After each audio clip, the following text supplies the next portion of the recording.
ಒಂದು discipline diet ಮತ್ತು life ಸ್ಟೈಲಿಂದ ನನ್ನ 10 ವರ್ಷದ ಹೈಪರ್ ಪಿಗ್ಮೆಂಟೇಷನ್ನ ಕ್ಯೂರ್ ಮಾಡ್ಕೊಳ್ಲಿಕ್ಕೆ ಆಯಿತು. ಹಾಗೆ ನನ್ನ 75 kgಯಿಂದ ಓವರ್ ವೆಯ್ಟ್ ಏನಿತ್ತು ಅದನ್ನು 55 kgಗೆ ತರಲಿಕ್ಕಾಯಿತು. ಜೊತೆಯಲ್ಲಿ PCOD ಮತ್ತು ಅಸ್ತಮದ ಅರ್ಲಿ ಸಿಮ್ಟಮ್ಸ್ಗಳೇನಿತ್ತು ಅದು ಕೂಡ ಕ್ಯೂರ್ ಆಯಿತು. ಸೊ ಇದೆಲ್ಲ ಸಾಧ್ಯ ಆಗಿದ್ದು ಒಂದು ಒಳ್ಳೆ ಡಯಟಿಂದ, ಜೊತೆಯಲ್ಲಿ ಒಳ್ಳೆ mental health.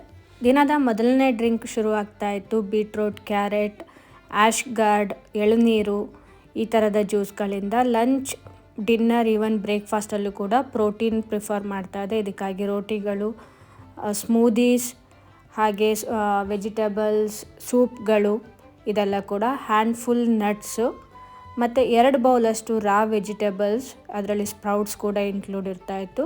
Early dinner 7 o'clock ಒಳಗಾಗಿ ಮುಗಿಸ್ಕೊಳ್ತಾ ಇದ್ದೆ. ಹಾಗೆ ನನ್ನ ಮೆಂಟಲ್ ಹೆಲ್ತಿಗೆ ನಾನು ರೈಟ್ ಬ್ರೈನ್ ಅವೇಕನ್ ಪ್ರಾಕ್ಟೀಸಸ್ಗಳು, ಜರ್ನಲಿಂಗ್, ಮೆಡಿಟೇಷನ್ ಮಾಡ್ತೀನಿ.